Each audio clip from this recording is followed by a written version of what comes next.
Vous êtes sur Système et Compagnie, le podcast qui vous accompagne à piloter votre business en ligne. Je suis Sonia Laurembourg et ma mission est d'accompagner les web entrepreneurs à changer d'échelle de business. Ici, vous découvrirez des conseils, des concepts et des réflexions pour reprendre le contrôle sur votre temps et votre activité et structurer et développer votre business en ligne. Bonne écoute!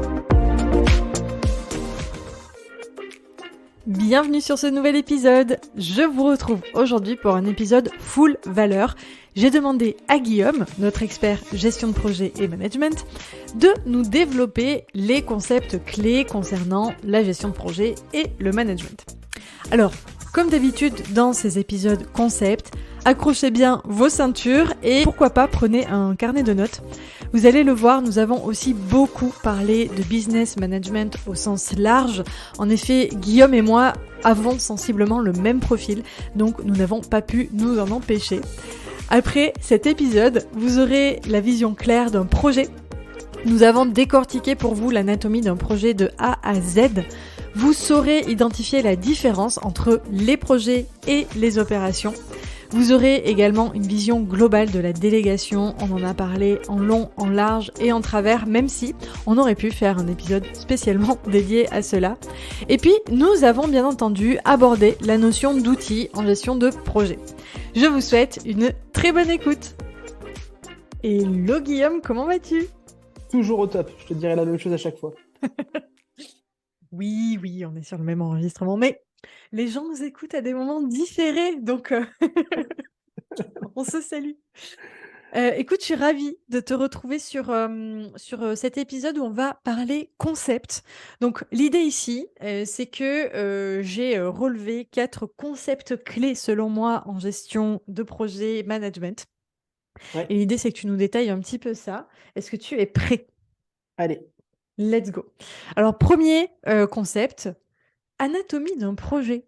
Est-ce qu'on peut ouvrir le patient et aller décortiquer un petit peu ce qu'il y a dedans? Parce qu'on parle de projet, gérer un projet, ouais, je fais un projet.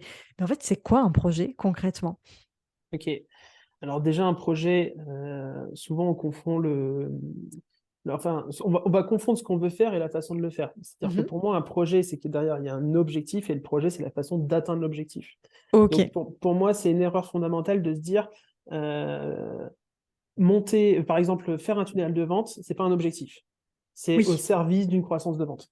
Donc Oui. le projet va être, l'ambition, ça va être la croissance de vente et en fait, dedans, il y aura des étapes projet, y compris un tunnel. Donc déjà, pour moi, il faut bien séparer les deux. Acter du coup que l'objectif est le bon au bon moment. Donc ça, prioriser, on en a beaucoup parlé, j'en reviens pas dessus. Oui. Et ensuite, pour moi, un projet, c'est avant tout un cahier des charges et un périmètre clair des intervenants du projet. C'est qui fait quoi, quand, comment, avec quel délai, et on acte les dates avec tout le monde et ensuite on pilote des dates en exécution. Donc pour moi, c'est vraiment ça un projet. Et d'ailleurs, du coup, c'est marrant, je ne vais pas rentrer dans les trucs type diagramme de Gantt et toutes ces choses-là, mais en fait, on peut modéliser le projet et se rendre compte de où vont être les points, les goulots d'étranglement, tu vois. Se dire, attention, finalement, ton chemin critique, il est là. Donc, ça veut dire que sur telle et telle étape, si tu prends un retard, ça veut dire que ton projet global est en retard parce que tu ne pourras pas le rattraper. Donc, ça, pour moi, c'est hyper important. Un projet, c'est un cahier des charges et surtout, ce sont des moyens.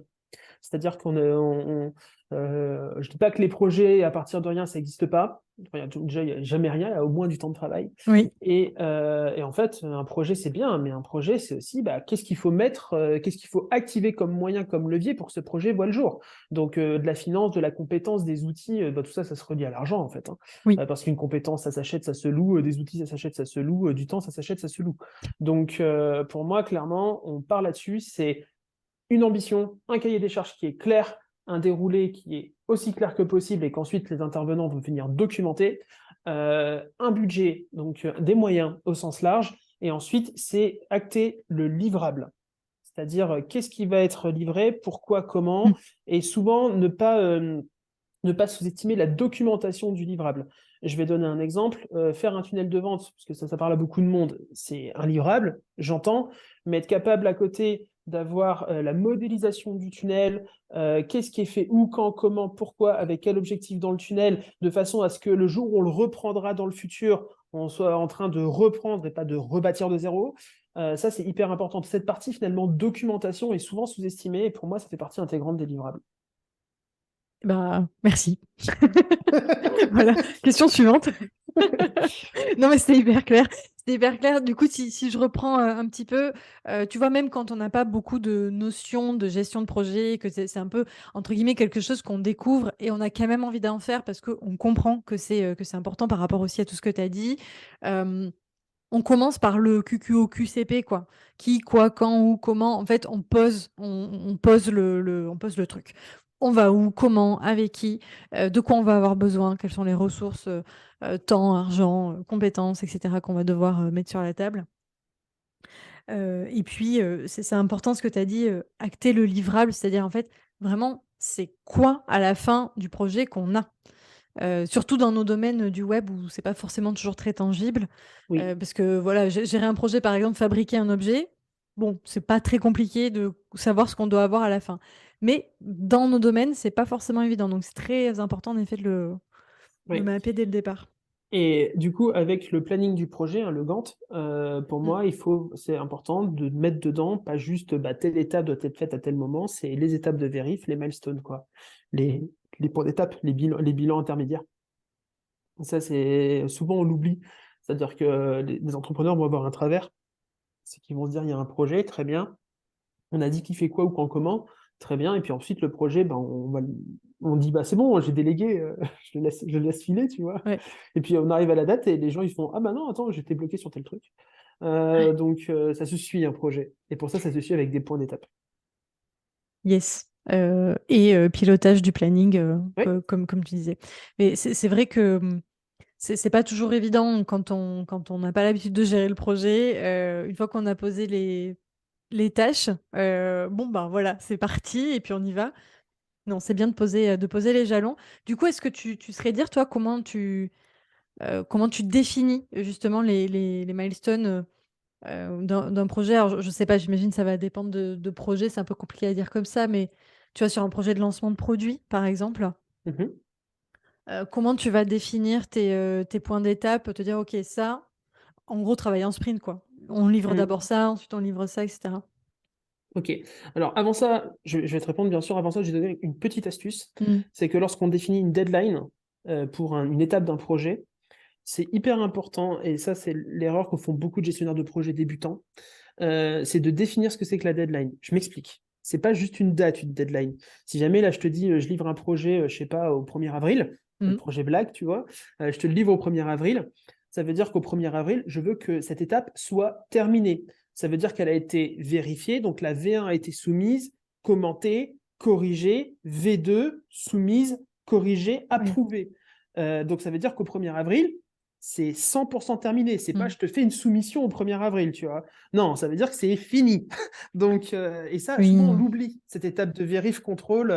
Et du coup, les gens, ils disent, ah, tranquille, j'ai 2 semaines, j'enverrai mon truc à la dernière, le dernier jour. Non, non, gars, moi, le dernier jour, c'est pas ça. Le dernier jour, c'est la case, elle est cochée. C'est Elle ça. n'est pas en approbation. Mm. Ça, c'est hyper important. Ouais, c'est important de prendre en compte, en effet, toutes les choses qu'on va devoir faire pour valider, en Le fait, recettage, ouais. le produit, complètement. Et Voilà. du coup, tu me parlais en off précédemment de la partie avant-projet et de son importance. Est-ce que tu peux nous la définir un peu? Parce qu'on parle beaucoup du projet en soi. OK. Euh, L'avant-projet, bah, effectivement, et puis on vient sur ta question qui était du coup la définition du mm, projet. C'est déjà, est-ce que le projet a du sens? Est-ce que j'ai les moyens, etc. Tout ça, on en a parlé. Et donc, en fait, c'est OK, l'objectif, il est clair. Ensuite, pour moi, on tire le fil de la pelote de laine, quoi. C'est OK, ce projet doit générer autant d'argent. Par exemple, je veux que ce produit, il génère autant de ventes. mhm. OK, pour générer autant de ventes, bon, bah, déjà, il me faut un produit. Donc, OK, j'ai une idée, maintenant il faut le produit. OK, très bien. Bon, bah, un produit, qu'est-ce que c'est? Je veux que dedans il y ait tel, tel et tel contenu. Donc, on fait intervenir la brique produit, la brique contenu. Donc, du coup, qui dit du contenu, ça veut dire qu'est-ce qu'il faut pour avoir le produit? Bah, il faut peut-être faire des slides, il faut peut-être avoir une équipe de tournage-montage, il faut peut-être avoir des choses comme ça. OK, mais pour que le client soit content, bah, il faut aussi un parcours client. Donc, qu'est-ce que le client, quand il aura passé l'acte d'achat, va subir comme message, à quel moment, pourquoi, comment, quelle expérience il va vivre chez nous. Finalement, le produit qu'on lui livre, c'est une expérience, c'est pas juste, si je prends le cas d'une formation, c'est pas juste je t'envoie des vidéos, c'est quelle expérience je vais donner aux gens chez nous. Et donc là, après, tiens, on va y adosser tel service, tel machin, tel truc. Donc toujours, alors moi je pars toujours des gens. Je pars du principe que ce qui doit être au centre de notre boîte, c'est le client et le prospect. Donc c'est pour ça que j'en parle beaucoup. Donc voilà, donc vraiment en fait on tire la pelote de laine et on va du macro au micro. Et pour ça sur chaque étape. Donc avant l'achat, après l'achat, pour un cas produit. Donc voilà, une fois qu'on a fait l'expérience client post-achat, on voit qu'est-ce qu'il faut pour le fournir. Peut-être qu'il nous faudra un partenaire, peut-être qu'il nous faudra des choses.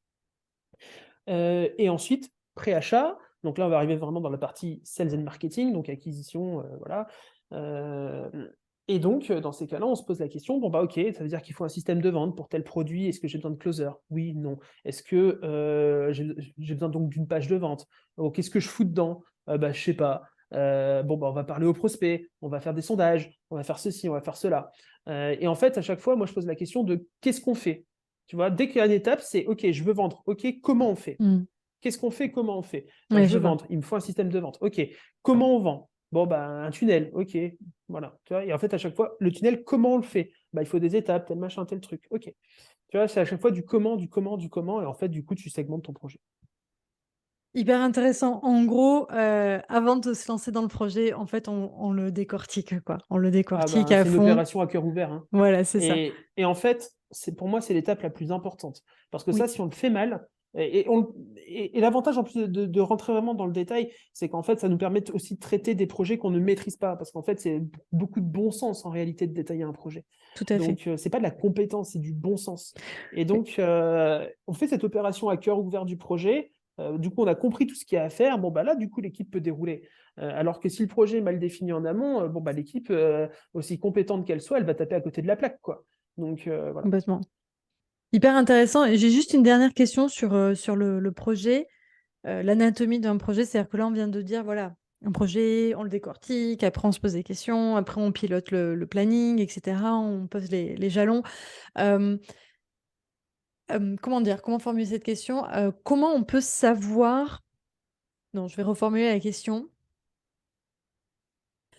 Comment je définis si j'ai vraiment besoin d'aller autant dans cette granularité?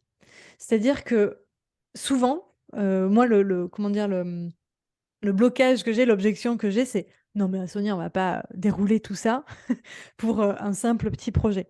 Alors, je suis assez d'accord parfois, c'est vrai qu'il y a comment dire? Il y a pas besoin d'aller sortir le bazooka, de faire une espèce de gestion de projet, tu vois? De tout un truc, alors qu'on maîtrise à peu près le projet, qu'on ça reste quelque chose qu'on connaît et cetera. J'ai un peu répondu à la question, mais toi, quelle est ta vision en fait, Ouais, je te Mmh. rejoins, c'est est-ce qu'on est en terrain connu ou non? Ouais, Mais il faut être vigilant, hein, parce que même en terrain connu, c'est le propre de l'humain, on prend ses aises, quoi. Et c'est c'est vrai. pas, et c'est pas, Mmh. et c'est pas un problème, en fait, on le sait. Donc, c'est facile de prendre ses aises et de se dire, ouais, vas-y, je connais. Et puis finalement, on torche le sujet à la fin, on se rend compte qu'il y a un aléa, quoi. Mmh. Ça nous est tous arrivé C'est dans vrai. notre vie, hein, on sait ce que C'est c'est, vrai. quoi. Donc, donc non, pour moi, j'ai vraiment tendance à décortiquer. En tout cas d'impliquer les gens. Pour moi, là, ça devient un point d'humain. C'est-à-dire que, en fait, j'anime l'équipe, le projet est acté, on a au moins défini les gros périmètres, ça faut tout le temps le faire, histoire que chacun sache ce qu'il a à faire. Et puis ensuite, je pose la question aux gens, on se fait, est-ce que tu es clair là-dessus ou est-ce que tu as besoin d'un cahier des charges plus poussé sur ton périmètre? Mmh. Et là, d'un seul coup, c'est important parce que c'est plus un projet qui est descendant. C'est là, on a rendu la personne acteur, actrice et responsable de sa partie. Donc en fait, si jamais elle t'a dit non, tout va bien et qu'en fait ça va pas bien, il va falloir qu'elle assume sa connerie. Donc la bascule de responsabilité est importante. OK, hyper intéressant. Écoute, un grand merci pour ce décortiquage de l'anatomie d'un projet. Est-ce qu'on a fait le tour? Déjà, quand il y a ça dans tous les projets en général, c'est pas mal. On est bien, On est bien. Il y a toujours des trucs à rajouter, mais là déjà, on est pas mal. trop bien. Eh bien écoute, super, je te propose de passer au deuxième concept, qui me tient beaucoup à cœur, qui est projet versus opération. Ok. Qu'est-ce que tu peux me dire là-dessus? Est-ce qu'on peut définir déjà un petit peu les 2? Euh, définir les deux. Tu le fais ou je le fais? Au choix. Ouais, non, je peux te dire en tout cas moi ce que j'entends par projet et opération. Donc, pour moi, le côté projet, donc c'est ce qu'on disait, c'est un nouveau produit, un nouveau lancement, un nouveau.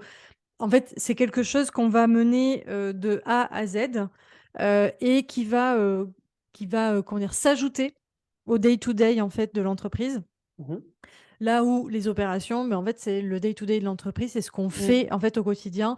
Je parle pour une entreprise en ligne, c'est la création de contenu, répondre aux mails, délivrer les clients. Après, ça dépend du business model, mais voilà, s'occuper des clients, les coacher, leur répondre, etc. Et du coup, parfois, comment dire, quand je fais par exemple les plans 90 jours avec les personnes que j'accompagne, elles vont avoir tendance à mettre dans le plan 90 jours aussi les opérations.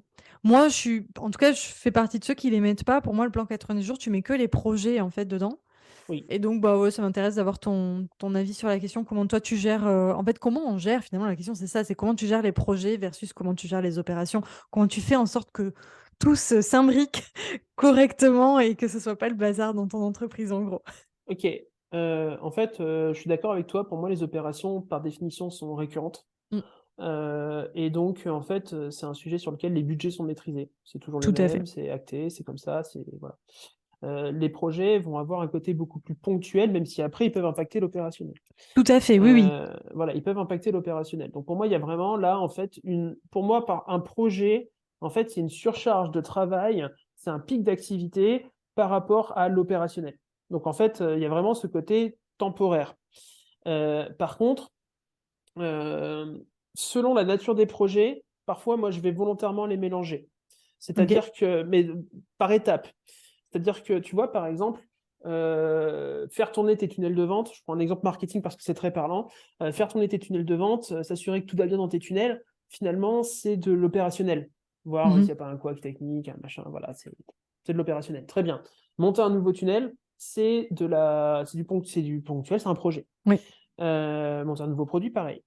Donc en fait, une fois que ce tunnel a été fait, ce nouveau tunnel a été fait, ben, en fait, il bascule sur opérationnel, donc ça veut dire qu'il y a de la maintenance, il y a de la Oui, vérification, etc. tout à fait.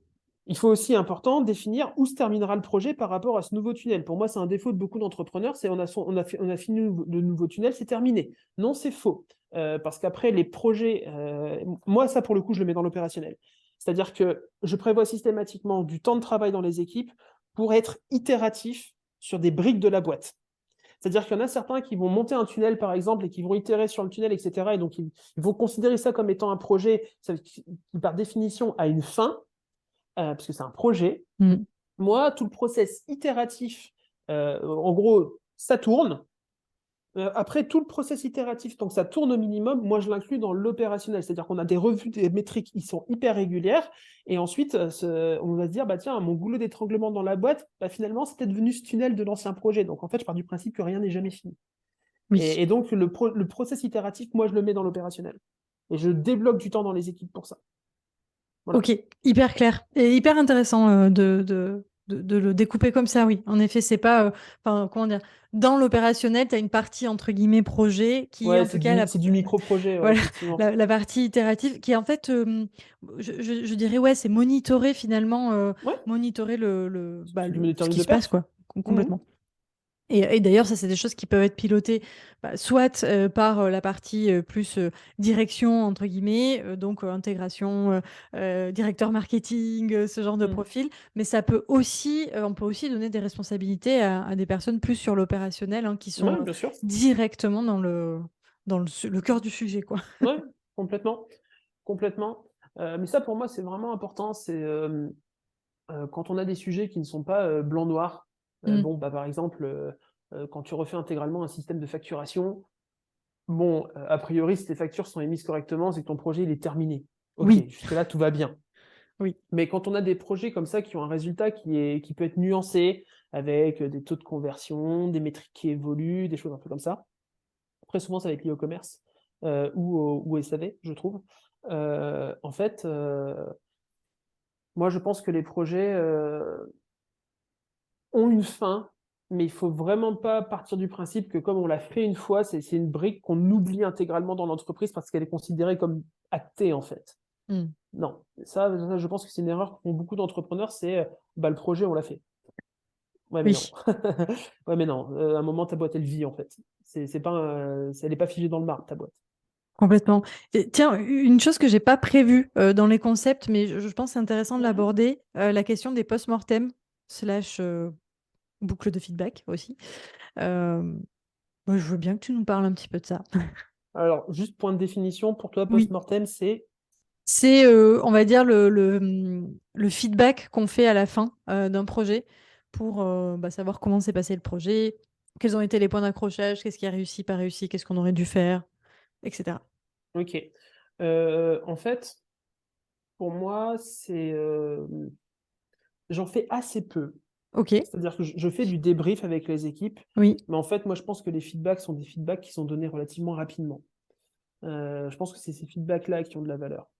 Donc, vu que en tout cas sur les projets sur lesquels moi je suis impliqué, euh, souvent ils ont une certaine taille, il y a dans tous les cas des points d'étape réguliers, oui, et donc en fait les feedbacks sont faits à ce moment-là. Moi j'aime pas trop les feedbacks vraiment fin de projet, ou alors ce sera plutôt un débrief de moi avec l'entrepreneur en mode comment est-ce qu'on gérera la prochaine fois, mais ça c'est à nous de prendre nos responsabilités.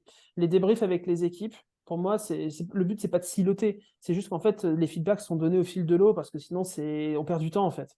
Donc, je suis pas un grand fan. Pour moi, ça a plus de sens quand on va commencer à avoir des grosses équipes projets, c'est-à-dire qu'en fait, tu vas avoir non pas une personne par-ci par-là, tu auras des services. Et ça, c'est des choses que j'ai fait quand je travaillais en boîte côté, où là, effectivement, tu as les débriefs de fin de projet. Euh, mais je trouve que sur des petites équipes où en fait les lignes de communication sont hyper directes, je trouve ça un peu trop. J'ai un peu l'impression d'écraser une mouche avec un rouleau compresseur. Tu vois ce que je veux dire? ouais. En vrai, je comprends parce que parfois, sur certains projets, je fais des post-mortem. Et je me rends compte que c'est pas forcément nécessaire, en effet, d'aller autant dans cette granularité pour Hmm. aller comprendre ce qui s'est passé, pas bien passé, pas bien passé. Mais par contre, il y a quelque chose que tu as dit et qui pour moi est hyper important, c'est dans tous les cas, à la fin, avec l'entrepreneur ou Oui, le ou les responsables, en tout cas, d'aller vraiment débriefer, comprendre qu'est-ce qui a réussi, pas réussi. Et c'est aussi souvent, moi, je trouve quelque chose qui manque, c'est de se questionner sur, enfin, comment dire, de vraiment aller chercher, comprendre la réussite. Parce que souvent, on va essayer de comprendre ce qui n'a pas marché. Par exemple, j'en sais rien, j'ai un lancement, le lancement a échoué. Donc, je vais comprendre, je vais chercher, je vais regarder les chiffres, conversion, tout ce que tu veux, show, no show, etc. Et du coup, je vais dire, ah ouais, ok, c'est pour ça, on a eu un mauvais taux de machin, de rétention, tout ce que tu veux. Et en fait, on prend pas souvent le temps, je trouve, de comprendre aussi qu'est-ce qui a fonctionné quand en fait, quand c'est un beau projet qui a réussi, où on a même souvent dépassé hmm, les objectifs. On a, oh, t'as wow, raison. c'est génial. Et en fait, on se pose pas dessus.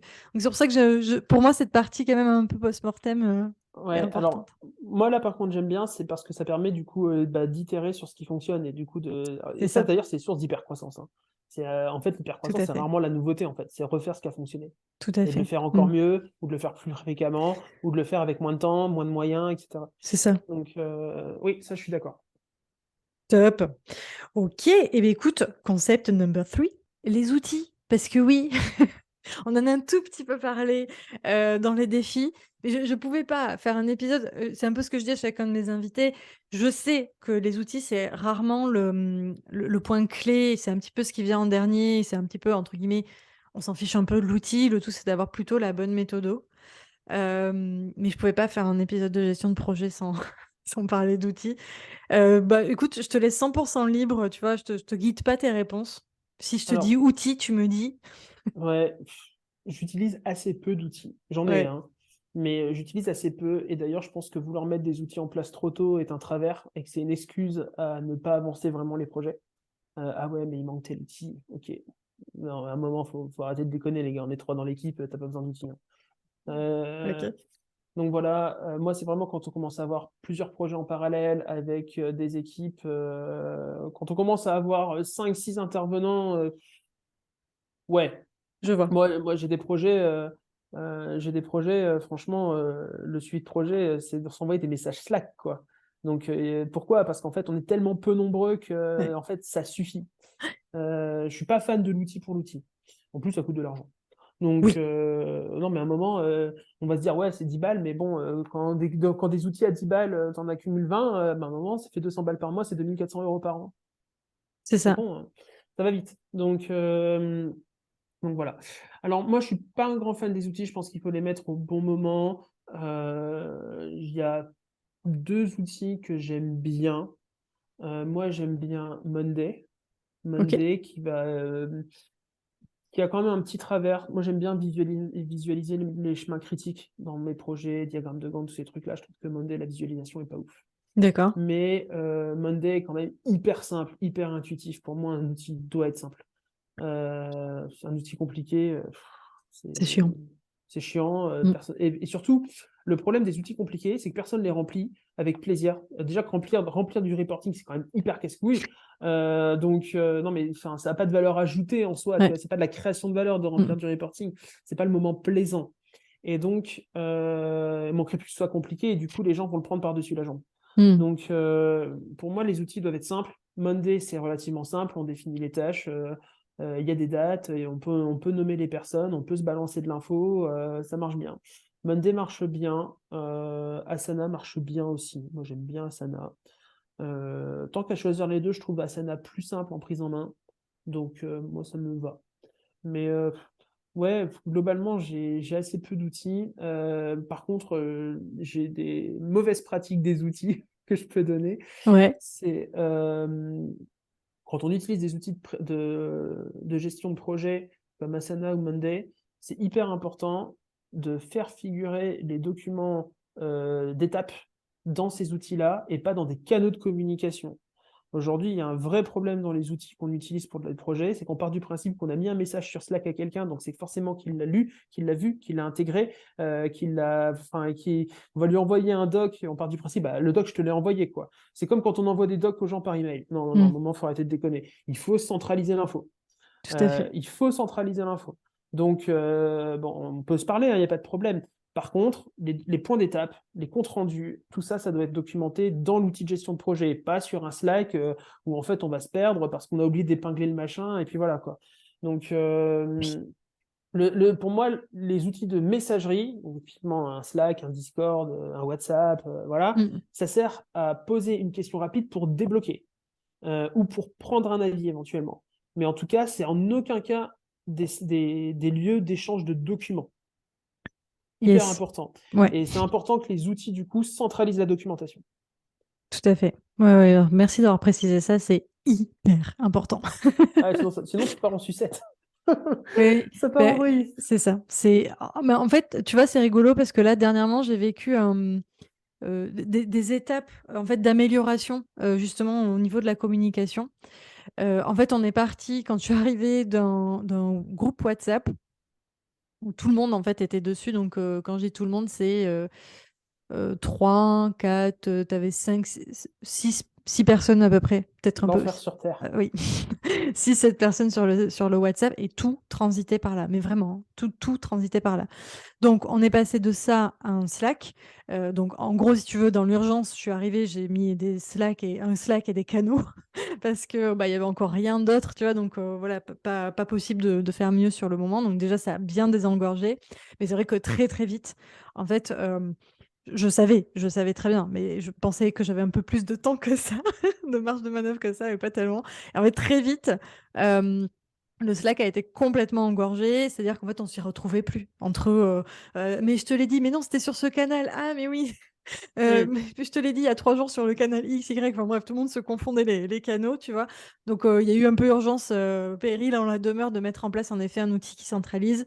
Ouais. Donc, au ClickUp, en ce qui me concerne, mais c'est exactement la même chose que Monday ou Asana. Euh, voilà, pour aller Et, centraliser le tout, quoi. et en plus, quand on surutilise les logiciels de Mm. messagerie, ça veut dire qu'on passe à côté des messages importants.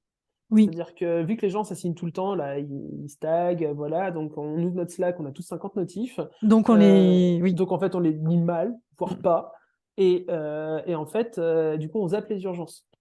Donc en tout à fait, fait. on zappe les urgences. Donc en fait, c'est important que derrière, même un outil de messagerie qui est utilisé et pour du projet et de l'opérationnel soit structuré. Soit Mm. structuré, parce que tu vois, par exemple, nous, quand on a un client qui essaie de payer et qui n'y arrive pas parce qu'il a un plafond de carte bancaire, tout ça, bon, bah voilà, il y a des canaux de messagerie où les closers sont notifiés, il y a un timing qui tourne, enfin, il y a des choses un peu comme ça. Et moi, j'ai besoin que les closers voient ça. Mm. Donc, c'est qu'à côté de ça, pour que je sois sûr qu'ils les voient pour réagir dans la minute, bah, en fait, j'ai pas besoin qu'ils soient pollués avec les notifs de tout le reste. C'est même contre-productif, c'est Ouais, néfaste au chiffre d'affaires. ouais, ouais, complètement, complètement. Il y a le canal WhatsApp. Alors, pour moi, le canal WhatsApp, c'est un canal urgence. Mm. Mais par contre, urgence. C'est-à-dire, si en effet le process, c'est de pouvoir répondre dans les 2 heures, du coup, c'est plus de l'urgence, c'est un Non, process et c'est un donc ça passe, process. voilà, ça passe sur Slack et donc il faut que le Slack soit désengorgé pour que le process puisse être mis à bien, quoi. Ouais. Mais par contre, j'utilise WhatsApp en effet en mode canal urgence, c'est-à-dire que bon, WhatsApp c'est pour le côté friendly, cool, on échange un peu sur nos vies. Mais quand j'ai une notif WhatsApp en mode Sonia, j'ai besoin que tu répondes. Enfin, c'est ce que tu disais dans un précédent épisode. Là, c'est le mode astreinte. Quand je reçois quelque chose sur WhatsApp, c'est voilà, Mm. je lis tout de suite, je me dis pas, oh, je verrai dans 2 3 heures, quoi. Ouais, ouais, ouais, bien sûr. Bah, tu vois, moi, c'est le SMS, tu vois. On Ok, m'informe par SMS, va voir ça. Et quand ok, on toi, me c'est dit ça, SMS. c'est que là, par contre, je sais que c'est une vraie urgence. Parce que moi, mon WhatsApp, en fait, toutes mes notifs sont désactivées. Parce Ok, que, oui. voilà, voilà. Alors en fonction d'eux, Voilà. c'est Ouais, parce vrai que que le sinon, SMS peut sinon être j'ai intéressant. pas fini. Hmm. Donc en fait, moi, c'est vraiment. Voilà. Mais c'est le même concept, hein. Oui, oui, c'est C'est, ça. il y a un moyen de me contacter pour Hmm. une vraie urgence. Ça veut dire que c'est valable à toute heure du jour et de la nuit. C'est ça. Par contre, c'est une urgence. C'est C'est pas, ça. c'est pas un cas connu, maîtrisé, processé. Et c'est pas. Exact. Et donc ça veut dire qu'une urgence, c'est quoi? C'est un aléa, quelque chose de nouveau, et qui met en péril l'entreprise. Ça veut dire que pour moi, une urgence, genre je sais pas, le site internet a sauté.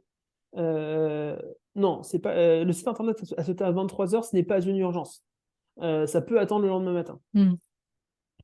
Oui, ça c'est intéressant de définir aussi un petit peu Voilà. quelles sont les urgences et De toute comment tu façon, les gères. la relation fluide vient de la clarté.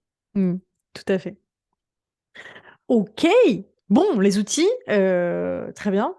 Euh, je réfléchis si j'ai d'autres questions sur les outils.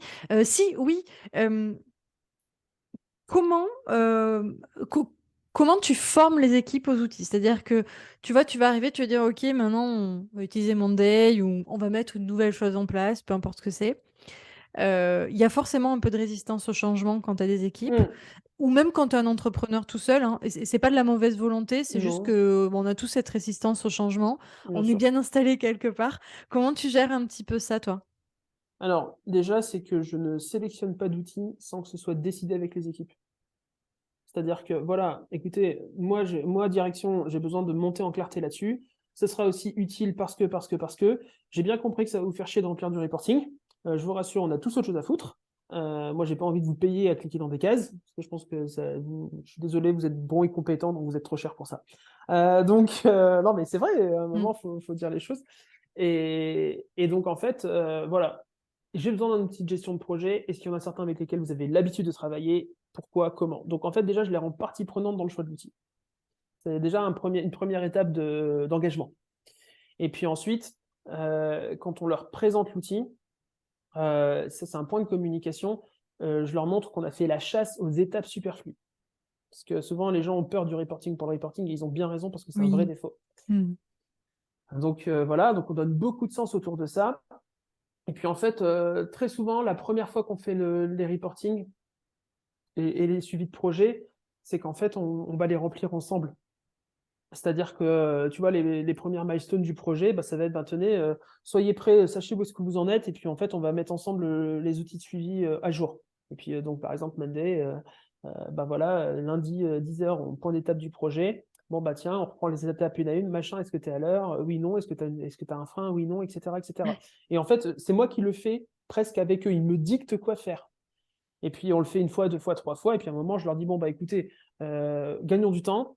Euh, Faites-le avant. Et puis c'est comme ça que je leur donne l'habitude.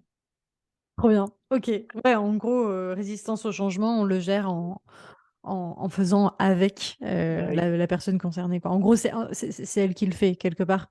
Euh, ça me parle beaucoup, tu vois, quand des fois je fais des accompagnements plus euh, coaching, je mets des gros guillemets parce que c'est pas du coaching, mais tu vois, dans l'idée, j'ai une première séance avec la personne pour en fait lui livrer à la fin de cette séance, enfin quelques jours après la séance, je lui livre son plan d'action. Ok, en gros, tu dois faire quoi pour structurer ta boîte? Petit 1, petit 2, petit 3, c'est entre guillemets aussi simple que ça. Sauf qu'avant de lui sortir son petit 1, petit 2, petit 3, je lui fais vraiment définir ses objectifs. Et en fait, je réinvente pas la roue, c'est juste que je le reformule de manière plus opérationnelle et actionnable. Mais le plan d'action ne sont rien d'autre que les objectifs qu'elle a Mhm. fixés. Et donc, au final, bah, il n'y a pas de souci à passer à l'action parce que voilà, du coup, c'était de toute façon ce qu'elle avait en tête. Mais cette capacité à reformuler, c'est Mm. vraiment une partie qui est très importante, très sous-estimée dans ce qu'on fait, parce que nous, on va le reformuler dans un vocabulaire qui est clair, intelligible et sans quiproquo possible auprès des experts métiers. Oui. Parce que l'entrepreneur, parfois, il a un truc en tête, mais comme c'est pas son expertise, et c'est OK, en fait, il va le formuler d'une façon qui va lui paraître tellement évidente. Par contre, il va utiliser des mots, c'est pas les bons, des choses comme ça, et nous, on travaille avec lui tous les jours, donc on comprend. Par contre, les équipes qui sont vraiment dans l'expertise métier, non, ça c'est une vraie friction, une vraie douleur pour elles. Donc Mm. cette capacité à reformuler, un, apporte de la clarté, et deux, permet aussi de mettre le doigt sur les zones problématiques pour justement aller un petit peu plus loin quand c'est nécessaire. C'est hyper important la reformulation. Hyper clair. Hyper clair, merci beaucoup. Et il nous reste le quatrième concept, dont on parle en fait depuis le départ, qui est déléguer la gestion de projet. En gros, déléguer un petit peu la partie intégration. Mhm, Bonne ou mauvaise idée? À quel moment c'est intéressant de le faire? Pour quelle typologie d'entrepreneur? mhm. Voilà, tu as la parole. Vous avez 4 heures. Non, Euh, 10 c'est un- minutes. Ah, fuck. C'est un sujet qui est très vaste. Moi, je trouve que déléguer la gestion de projet n'a pas de sens dans les petites équipes. Moi, pour moi, quand on commence à avoir, quand on a une équipe de 12, 13, 14 personnes, je trouve que les périmètres sont tellement diversifiés que, en fait, ça n'a pas trop de sens. Pour moi, ça commence à avoir du sens de nommer ce qu'on appelle des chefs de projet. À partir du moment où on va commencer à démultiplier les postes. C'est-à-dire qu'on va avoir plusieurs personnes au marketing, Hmm. plusieurs personnes sur tel ou tel sujet. Parce qu'en fait, demain, je dis j'ai un sujet de SAV et j'ai une personne au SAV, bon, ça paraît assez évident que c'est son rôle et qu'elle va prendre le lead dessus. Par contre, si jamais j'ai deux personnes au SAV parce que j'ai besoin, et que, ou deux ou trois, peu importe, et qu'il y a un projet à mener, là, par contre, il faut affecter un chef de projet. Parce que là, il y a un sujet de gouvernance. Il y a un sujet de gouvernance, et puis après, on ne peut pas à l'abri des relations humaines. Ah, pourquoi c'est machin? Pourquoi machin me donne des ordres, machin, Oui, etc. Donc, ok. non, mais voilà, c'est bon, quoi. On n'est pas à la maternelle, mais la relation humaine est possible, les frictions humaines sont possibles. Donc, pour moi, c'est là où on commence à déléguer de la gestion de projet. C'est quand on commence à avoir des postes qui vont être en doublon à cause de la charge. Ou qu'on va avoir des postes qui vont être extrêmement proches, en tout cas qui vont être intimement liés, même s'ils sont segmentés. Par exemple, j'ai eu le cas par le passé. Moi, quand j'ai totalement structuré une équipe marketing, bah, j'ai d'abord finalement recruté le chef de projet marketing, c'était salarié pour le coup, qui du coup pilotait le freelance en ads, le freelance en SEO, le freelance en tunnel, etc. Et ensuite, donc cette personne finalement chapeautait la brique marketing. Parce Ouais. qu'on a aussi un point quand même qui est hyper vigilant, c'est que quand on est dans des petites boîtes, globalement, la petite boîte, c'est un râteau. C'est-à-dire qu'on va avoir une équipe de direction et puis ensuite, la ligne de reporting est directe. Oui. Seulement, on a tous un moment où on ne peut pas en prendre plus. Moi, par exemple, je le sais, euh, aujourd'hui, ma limite va être d'environ une dizaine de personnes. Et toutes ne seront pas dans les projets, certaines seront opérationnelles. Au-delà de 10 Ok. personnes, je sais que d'un seul coup, je vais commencer à avoir une surcharge dans ma tête et que donc, du coup, je vais commencer à oublier des choses, etc., etc. Et là, du coup, vient le moment finalement de rajouter des leaders, en fait, des leaders métiers. Ok, c'est intéressant ce que tu dis. Ça me fait, enfin, Cédric Watine, donc outil du manager, on en parlait en off. Euh, il y a un podcast, il y a un épisode de podcast avec lui pour ceux qui veulent aller l'écouter sur Système et compagnie. Lui parle de cellules à peu près de 8 personnes. Hmm. C'est-à-dire qu'au-delà de 8, en effet, tu recrées une nouvelle cellule en fait d'à peu près 8 personnes. Tu vois, tu parles de 10, ça me paraît assez cohérent. Oui, c'est vrai. En Voilà. fait, c'est propre à chacun. Oui, Et oui, puis, et puis là, j'ai dit 10, mais je vais l'ajuster. en C'est-à-dire fonction. que, c'est-à-dire que, Mm. bon, voilà, si jamais dans mes 10 personnes, j'ai 10 personnes qui demandent beaucoup d'attention, j'implose. Par contre, si jamais sur les 10 personnes, j'en ai une partie où ça roule Mm. tout seul, parce que voilà, l'équipe, on l'a constituée au fur et à mesure, l'autonomie est montée au fur et à mesure, oui, je peux en prendre plus. Voilà. Donc, Ok. ça se dose, quoi. Ça dépend aussi du degré d'opérationnel et d'autonomie des équipes.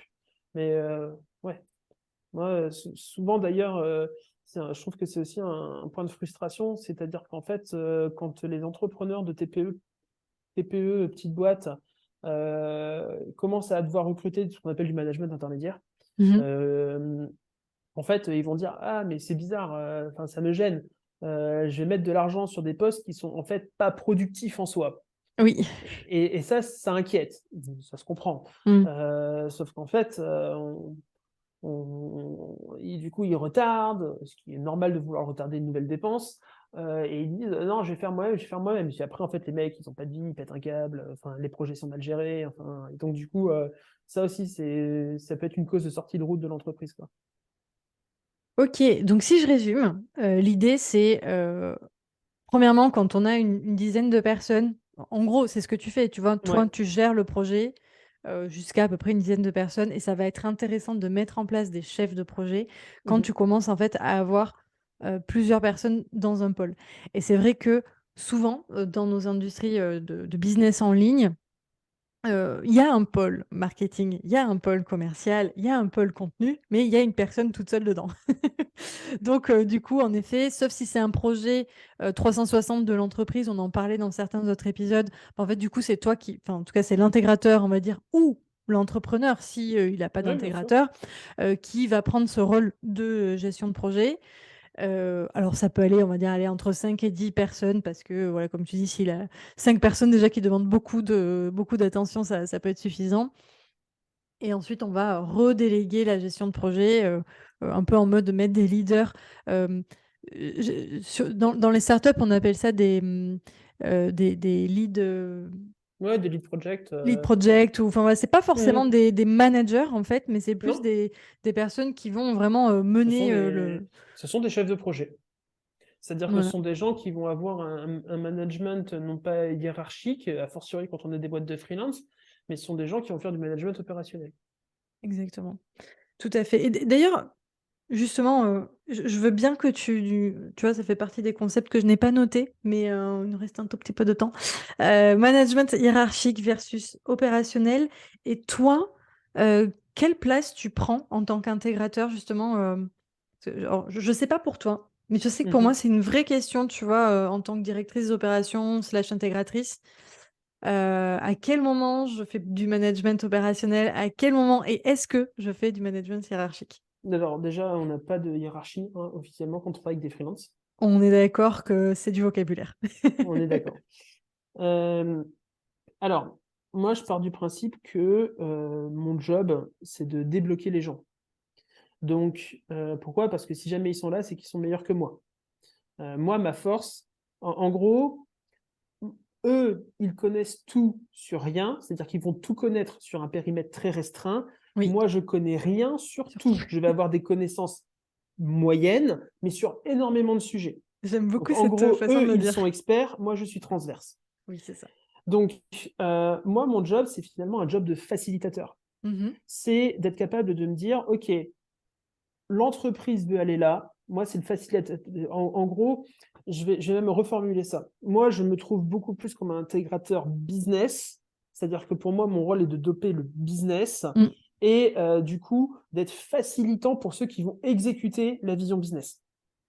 Donc, pour moi, on bâtit la vision, on bâtit l'ambition de l'entreprise avec l'entrepreneur et charge à moi de faire en sorte que l'exécution pour les experts métiers soit la plus facile possible. Donc, moi, je me place beaucoup plus finalement dans une posture de support, dans une posture de coach, voire Ouais. même dans une posture de je donne du sens, je donne de la vision, j'explique pourquoi on va là, quels sont, nous, les challenges qu'on a identifiés, même s'il y en a sûrement d'autres. Bref, je suis là pour donner beaucoup de sens et vraiment retirer les grains de sable des rouages. Sinon, si ce n'est pas le cas, ça veut dire que l'équipe n'est pas autonome. Et dans ces cas-là, soit c'est un problème de recrutement, soit ça veut dire qu'on a accepté de prendre des gens qui sont un peu moins capés, un peu moins chers, mais du coup un peu moins autonomes pour y donner du temps. Moi, aujourd'hui, quand on travaille avec des freelances, j'ai tendance à préférer des profils plutôt seniors. Ok. Parce que je pense que la formation des collaborateurs, c'est des choses qui sont très bien. Je pense que c'est important. Mais moi, ça me frustre quand on forme un collaborateur et qu'il part du jour au lendemain, ce qui est possible avec un freelance.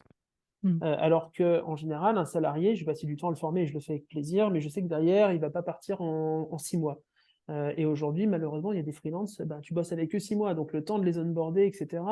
Il y a toujours un onboarding, mais le temps de les faire monter en compétences, je trouve ça un peu gâché.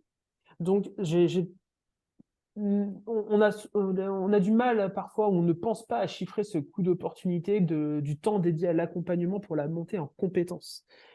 C'est pour ça que lorsque je travaille avec des freelances, je prends que des gens qui ont quand même une certaine seniorité. Pourquoi? Parce qu'en général, si on le fait, c'est qu'on peut se le permettre. Et qu'en général, on gagne en simplicité, donc les projets vont plus vite, et en fait, du coup, la boîte grandit plus vite. Donc voilà, c'est pour ça, par exemple, que je digresse un peu, mais c'est pas très grave, je manage très peu mes commerciaux. Pourquoi? Parce que là, j'ai une équipe de commercial en ce moment.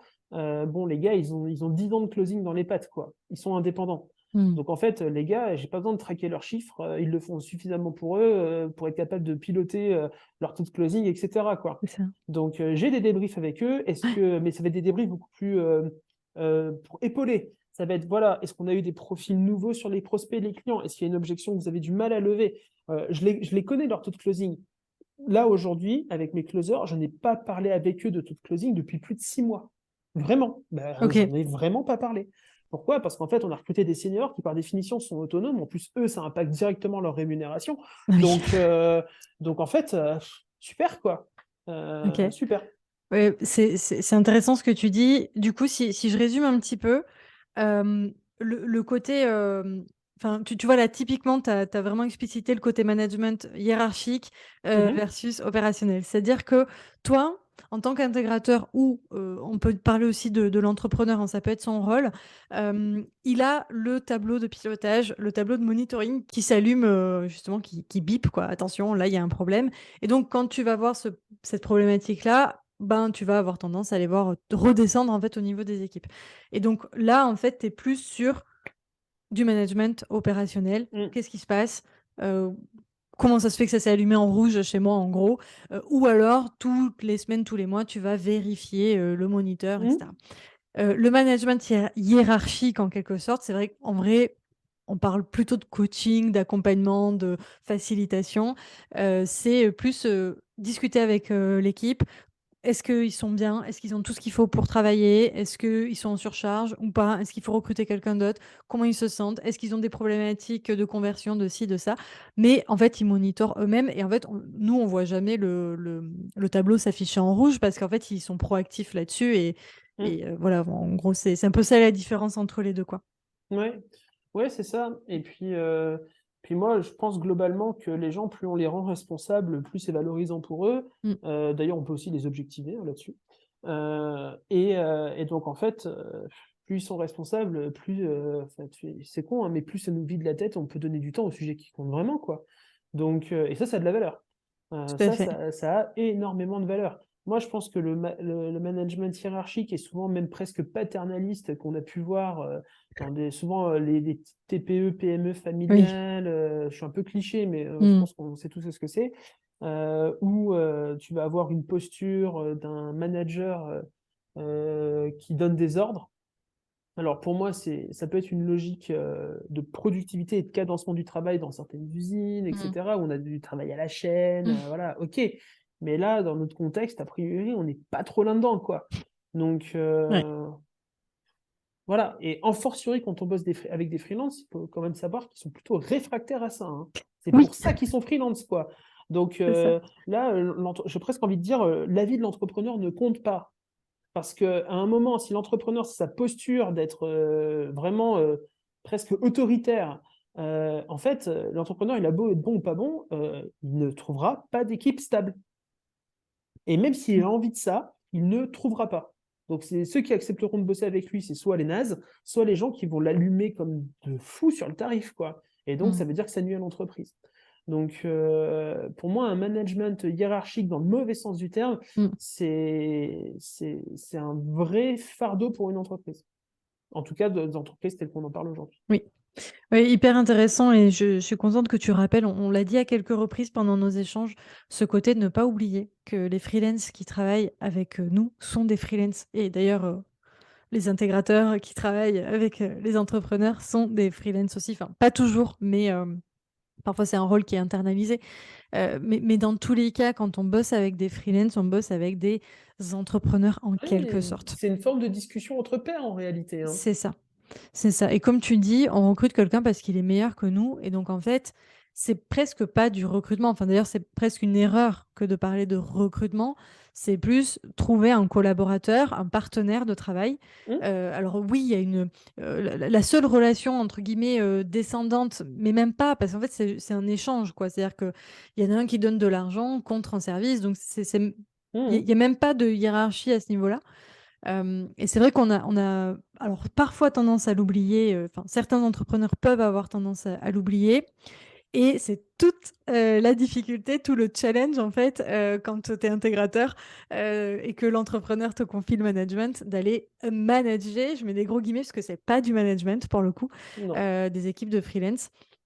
Et d'ailleurs, là, tu vois, je suis dans une petite formation business et j'ai d'autres personnes qui ont notre typologie de métier, mais plus corporate, tu vois, ou qui font du management de transition, ce genre de Ouais, profil. c'est encore un petit peu autre chose, le C'est management encore de autre transition. chose. Et du coup, quand je leur explique ce que je fais, ils sont là, mais tu manages des freelances? Mais pas exactement, en fait. Je sais pas comment dire, mais comment tu fais du coup? Donc, c'est un peu toute une espèce de sauce, tu vois, à faire monter, Mhm. à la fois, comme tu disais, bien garder les gens sur la vision globale, objectiver, faire en sorte qu'ils aient tout ce qu'il faut pour travailler. Et puis, plus tu travailles avec des seniors, je suis complètement d'accord, plus c'est facile Ouais. là-dessus. Et tu t'y retrouves en fait en budget, hein, très souvent. Ouais. Mm. Et d'ailleurs, ça, encore une fois, faut pas oublier, hein, le freelance, il a quand même beaucoup de flexibilité sur le choix de ses clients et la gestion de son planning. Tout Donc en à fait. fait, le freelance, il veut couper le contrat, il coupera le contrat. Et c'est bien plus facile que pour un salarié. Et donc en fait, c'est aussi important pour nous de maintenir les freelances contents. Parce C'est que ça. quand ils sont bons, les mecs sont courtisés. Tout à fait. Et donc, il y a tout intérêt à les retenir chez nous. Voilà. C'est-à-dire que si on a passé du temps à ce que ben, ils comprennent ce qu'on veut, comment on travaille, C'est ça. etc. En fait, il faut pas qu'ils se barrent. Donc, parce que c'est un risque, hein. Donc, surtout qu'en plus, on l'a dit tout à l'heure, on est sur des pôles avec finalement une personne. Oui. Donc, donc en fait, demain, vous avez une personne de marketing, cette personne, elle se barre. Ben, c'est C'est des chaud, choses, hein. c'est des choses que beaucoup d'entrepreneurs vivent, hein. Oui, ouais, ouais, complètement. Euh, et, euh, Et, et donc là, on reboucle un peu sur la nécessité de faire les projets, mais aussi de les documenter, etc., pour assurer des transitions parfois en urgence. Voilà. Exactement, c'est ça. Et c'est un peu ce que je dis. Moi, mon boulot, c'est de faire en sorte que, entre guillemets, personne soit indispensable. Euh, Oui. le, le- Pas le- même nous, le- hein. Pas même nous, mais complètement. Alors, généralement, je suis le dernier poste que je documente et processise parce que vraiment, je trouve que les choses soient bien en place pour que moi-même, je les maîtrise. Mhm. Donc, je me processise un peu en dernier. Mais clairement, c'est pas une question de personne, c'est une question de rôle. Le rôle du marketing, du directeur marketing est indispensable, mais la personne qui est au poste, entre guillemets, ne l'est pas, quoi. Toute Mhm. sympa qu'elle est, toute chouette, tout ce que tu veux. Et donc, oui, oui, ça, c'est un vrai point de vigilance dans la délégation, c'est faire en sorte que tout soit documenté et mais ne serait-ce que juste pour pouvoir partir en vacances, en fait. Tu vois? Ouais. Ouais, non, mais Je, c'est clair. je sais pas toi, Là, mais moi là, j'apprécie pouvoir prendre des moments de vacances. ouais, ouais, c'est clair.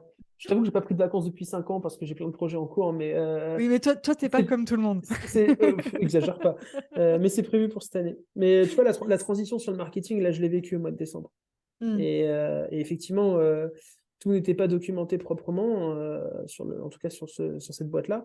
Et bon, je découvre encore des choses, quoi. Ouais.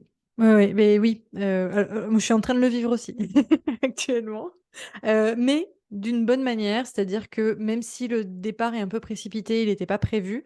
Bon, je suis face à un directeur marketing consciencieux qui prend le temps de faire tous les process, donc j'espère ne pas avoir de mauvaises surprises, mais je pense pas. Mais Ouais, je pense que tu auras des découvertes dans une certaine mesure, mais c'est normal. oui, mais pas Après, de voilà, entre découvrir et